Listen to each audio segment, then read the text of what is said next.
Oke, di video kali ini saya ingin sedikit memberikan transfer update lagi ya. Ini sekedar ngobrol santai aja.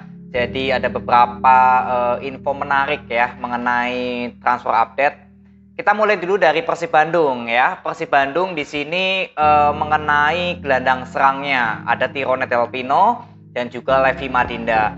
Kalau kita lihat dari status dua pemain ini, untuk Tirone Del Pino ya untuk sementara masih berstatus pemain Persib walaupun tidak terdaftar ya sebagai pemain Persib di BRI Liga 1. Sedangkan ketika Tirone Del Pino harus mengalami cedera, jadi harus berobat ke Spanyol, disinilah baru Persib Bandung mendatangkan Levi Madinda dengan status pinjaman. Jadi kalau saya baca artikel dari masalah pemain Del Pino dan juga Madinda, memang untuk Tirone Del Pino ini kan pemain yang didatangkan karena keinginan dari Luis Milla. Dan saya juga sempat melihat cara permainan Tirone Del Pino, ya ini tipe pemain yang lebih masuk di skema bola possession.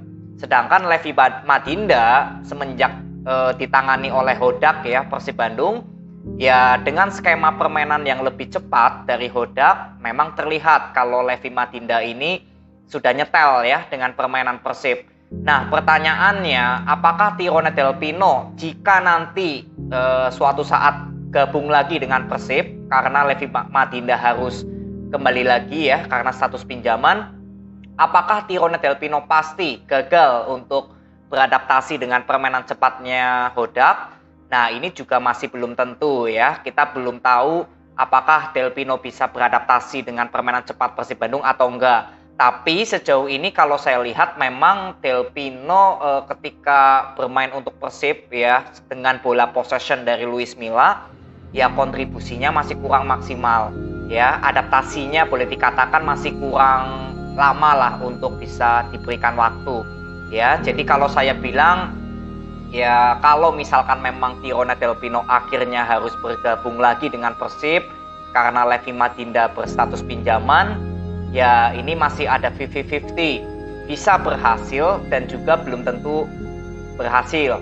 Sedangkan kalau kita ingin lebih imbang atau lebih fair ya untuk Del Pino, untuk Hodak juga, ya kita persilahkan Hodak dulu untuk mencari pemain penggantinya Levi Madinda. Karena Hodak sendiri juga belum tahu permainan Tirone Del Pino ini seperti apa ya. Ketika Hodak datang kan Del Pino sudah ke Spanyol berobat ya. Jadi ini untuk jalan tengahnya menurut saya ya berikan tanggung jawab dulu kepada Hodak, pemain yang cocok untuk menggantikan Levi Madinda. Kalau misalkan memang Levi Madinda nggak bisa dipinjam lagi sampai akhir musim, ya lebih baik Hodak dulu yang memberikan keinginan ya pemain yang cocok sebagai penggantinya Levi Madinda ini siapa sebelum Tirone Del Pino gabung lagi dengan Persib. Karena kalau misalkan Tirone Del Pino gak diperpanjang oleh Persib, ya ini kalau saya baca dari artikelnya, ini masih bisa dibicarakan lah untuk surat pemutusan kontrak lah, intinya seperti itu. Jadi masih bisa diberikan solusi untuk Tirone Del Pino keluar dari Persib dan nanti Hodak bisa menunjuk pemain baru menggantikan Levi. Tapi kalau kontribusi sejauh ini memang Levi Madinda lebih terlihat ya sudah nyetel ya. Buktinya dari pertandingan terakhir Persib Bandung, ya kontribusi Levi Madinda ini luar biasa. Ya siapa tahu Levi Madinda justru yang bisa diperpanjang atau justru bisa dibeli oleh Persib Bandung. Ya ini sudah pasti kelihatan gitu, tanpa harus mencari pemain baru atau ya Tirone Del Pino sebagai solusi terakhir. Ya ini ya sebatas obrolan aja ya untuk Tirone Del Pino atau Levi Madinda, atau justru nanti Hodak yang memiliki ya opsi lain untuk mendatangkan pemain lagi menggantikan Tirone Del Pino maupun Levi Madinda ya. Nanti kita akan lihat di paruh musim transfer nanti untuk Persib Bandung akan seperti apa. Lalu next ya, dari pertanyaan kemarin ya, video kemarin ada yang tanya kalau dari PSIS Semarang ya, kalau Vitinho dan Fortes harus cabut dari PSIS akan seperti apa. Sebetulnya untuk perform dari Vitinho ketika pulih dari cedera, saya bilang Vitinho ini juga pemain yang cukup bagus di akhir-akhir pertandingan ini ya. Setelah pulih dari cedera, bermain di sektor kiri juga buktinya bisa perform. Dan kalau dilihat perform Marukawa sejauh ini kan masih up and down ya, masih seperti belum menemukan perform terbaiknya.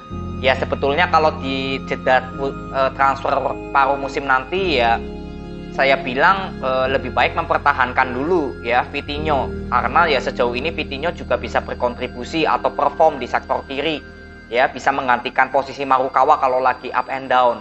Kecuali kalau Marukawa sudah kembali lagi performnya bagus, ya kemungkinan besar Vitinho yang akan dicadangkan. Ya, kalau Freitas ya posisinya sudah pasti tidak tergantikan ya. Lalu untuk Fortes ini kalau saya bilang sejauh ini ya, support dari pemain tengah PSIS Semarang ini masih sangat minim. Ya, berapa kali saya mengomentari perform dari Septian David Maulana.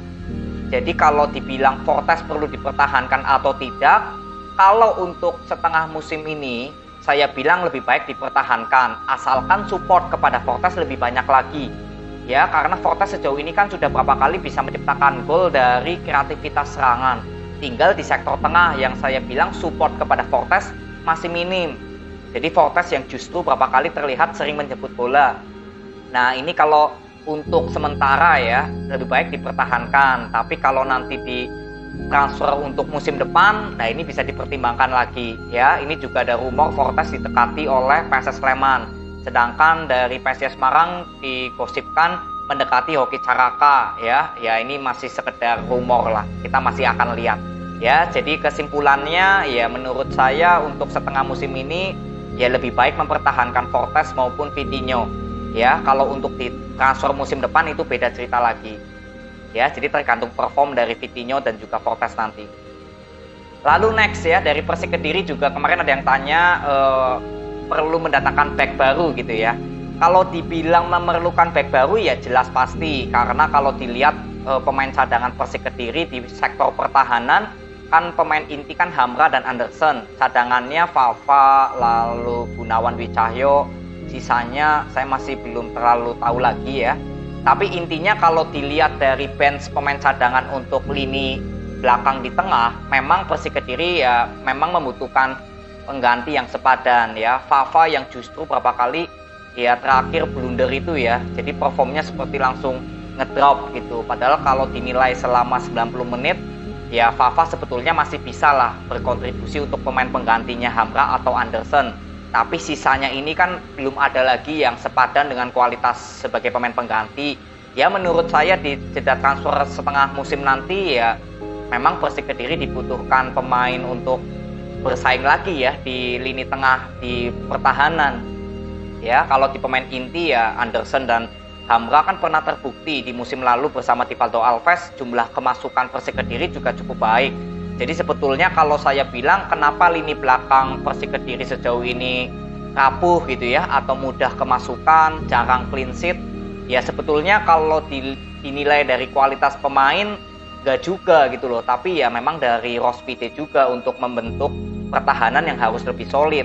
Karena ini sudah terbukti ya, Yusuf, Agil, lalu Anderson maupun Hamra terbukti di musim lalu pernah memperoleh pertahanan yang bagus, jumlah kemasukannya minim gitu. Ini pernah terbukti, artinya kan yang salah juga ya dari faktor pelatih untuk bisa memberikan evaluasi di lini belakang.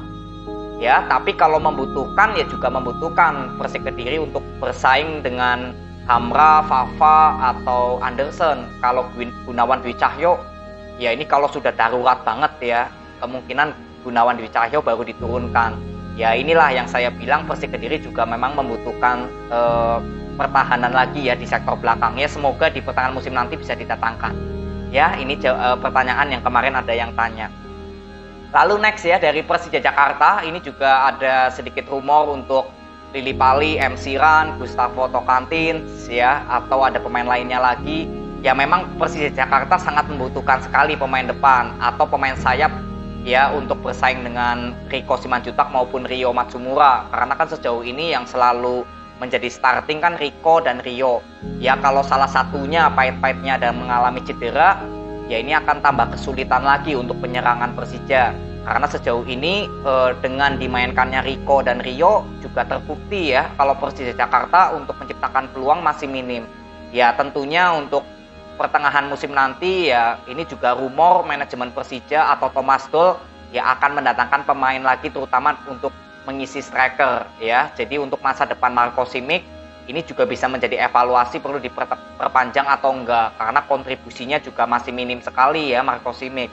Ya, jadi Persija Jakarta dari segi lini ya saya bilang lini depan atau penyerangan yang memang perlu didatangkan di jeda transfer nanti. Apalagi kan Persija masih memiliki kuota pemain ASEAN ya kalau nggak salah, pemain asing ya satu.